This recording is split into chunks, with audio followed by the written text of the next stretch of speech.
Hello friends, good morning. मैं Suresh sir. मेरा विषय है शैक्षिक मूल्यांकन, क्रियात्मक शोध एवं नवाचार। आज का मेरा टॉपिक है मूल्यांकन के प्रकार।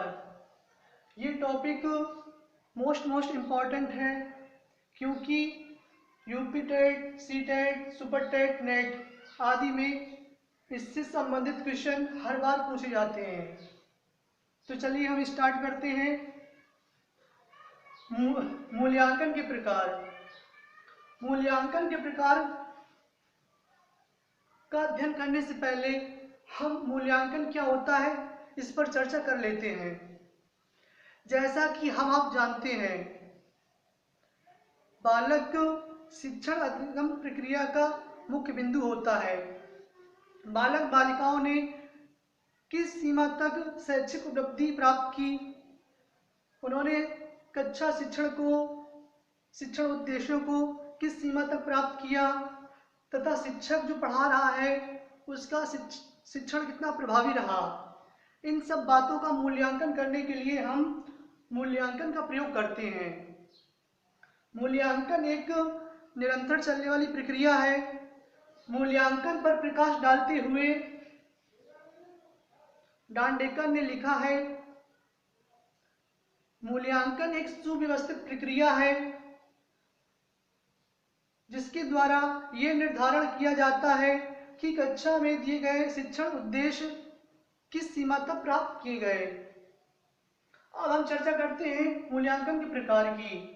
तो मूल्यांकन के प्रकार के अंतर्गत हम सतत मूल्यांकन, व्यापक मूल्यांकन, व्यक्तिगत मूल्यांकन, सामूहिक मूल्यांकन, लिखित परीक्षा मूल्यांकन, मौखिक परीक्षा मूल्यांकन आदि पर चर्चा करेंगे।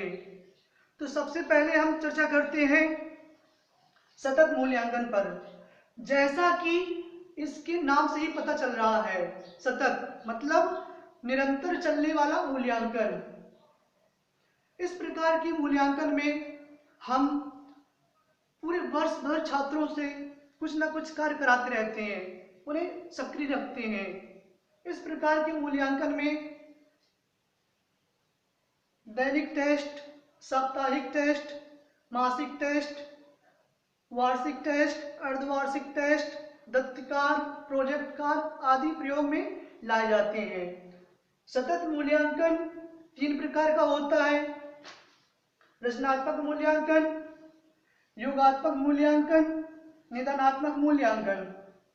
अब हम चर्चा करते हैं रचनात्मक मूल्यांकन की कि रचनात्मक मूल्यांकन क्या होता है। तो चलिए, फॉर्मेटिव एवोल्यूशन। रचनात्मक मूल्यांकन को निर्माणात्मक मूल्यांकन भी कहते हैं। रचनात्मक मूल्यांकन से अभिप्राय ऐसी शैक्षिक कार्यक्रम, योजना, प्रक्रिया या संज्ञानात्मक व्यवहार से है जिसके मूल्यांकन के उपरांत सुधार या परिवर्तन किया जा सके अथवा छात्र छात्राओं की शैक्षिक उपलब्धि का आकलन और निर्धारण किया जा सके। इस प्रकार के मूल्यांकन में गृह कार्य, दत्तकार, प्रोजेक्ट कार्य, लघु प्रश्नोत्तरी, वाद विवाद आदि का प्रयोग किया जाता है। अब हम बात करेंगे योगात्मक मूल्यांकन का। योगात्मक मूल्यांकन को संकलनात्मक मूल्यांकन भी कहते हैं।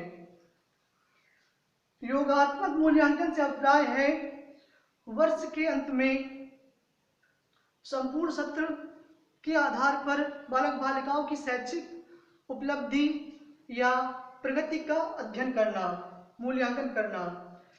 इस प्रकार की मूल्यांकन में हम बाह्य और आंतरिक परीक्षाओं का प्रयोग करते हैं।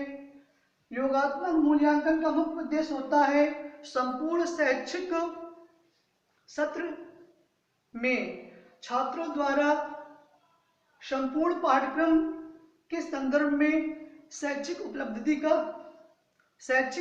का मापन करना।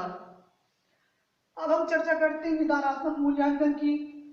तो निदानात्मक मूल्यांकन जिन छात्रों की शैक्षिक उपलब्धि, अधिगम प्रगति संतोषजनक नहीं होती है, तो उन छात्रों की जो कठिनाई समस्याएं हैं अधिगम संबंधी समस्याएं होती हैं, परेशानियां होती हैं, उनका विश्लेषण करने के लिए निदानात्मक मूल्यांकन का प्रयोग करते हैं और अधिगम संबंधी जो भी कमियां हैं, जो भी समस्याएं हैं, उनको दूर करते हैं, उनका उपचार करते हैं।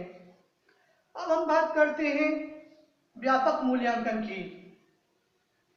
अगर हम व्यापक मूल्यांकन को लें या व्यापक मूल्यांकन के बारे में बात करें तो हमें पता चलता है कि जो सतत मूल्यांकन है वह केवल छात्रों के संज्ञानात्मक पक्ष का मूल्यांकन करता है, जबकि व्यापक मूल्यांकन के द्वारा हम छात्रों के सभी गुणों का, आंतरिक एवं बाह्य गुणों का अध्ययन करते हैं, क्योंकि मूल्यांकन की परिभाषा के अनुसार और शिक्षा के उद्देश्यों के अनुसार मूल्यांकन का उद्देश्य होता है छात्रों के संज्ञानात्मक, भावात्मक, क्रियात्मक पक्षों का अध्ययन करना। अतः व्यापक मूल्यांकन एक ऐसा योजना, शैक्षिक योजना है, प्रोग्राम है, जिसके द्वारा हम छात्रों के सभी पक्षों का अध्ययन करते हैं। अब हम बात करते हैं व्यक्तिगत मूल्यांकन की।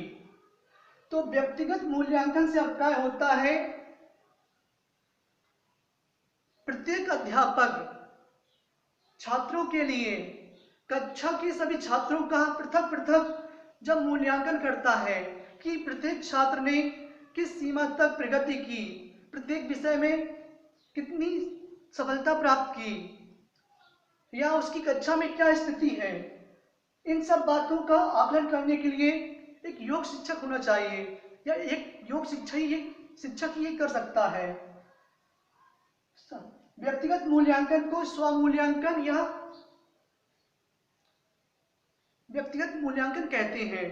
व्यक्तिगत मूल्यांकन का मुख्य उद्देश्य होता है कि शिक्षक अपने शिक्षण कार्य में कितना प्रभावी हुआ, जिससे वह अपनी शिक्षण विधियों, प्रविधियों, शिक्षण उद्देश्यों आदि में परिवर्तन कर सके और अधिकतम शिक्षण को प्रभावी बना सके। अब बात करते हैं हम सामूहिक मूल्यांकन की। सामूहिक मूल्यांकन, जैसा कि उसके नाम से पता चल रहा है कि हम छात्र छात्राओं का समूह में उनकी शैक्षिक उपलब्धि, उनकी अधिगम प्रगति का पता करते हैं। लिखित परीक्षा मूल्यांकन, इस प्रकार के मूल्यांकन में हम छात्र छात्राओं के जो शैक्षिक उपलब्धि है, अधिगम प्रगति है, का मूल्यांकन करने के लिए लिखित परीक्षा कराते हैं, जैसे दीर्घोत्तरीय प्रश्न या निबंधात्मक प्रश्न या अति लघुत्तरीय प्रश्न, लघुत्तरीय प्रश्न। इस प्रकार के प्रश्नों के द्वारा हम लिखित मूल्यांकन करते हैं। अब चर्चा करते हैं हम मौखिक मूल्यांकन की। तो मौखिक मूल्यांकन से अभिप्राय है छात्र छात्राओं की जो शैक्षिक उपलब्धि है या उनके जो विभिन्न गुण हैं उनका आकलन करना, परीक्षण करना। तो इसके लिए हम लोग साक्षात्कार है या ओरल टेस्ट है आदि का प्रयोग करते हैं।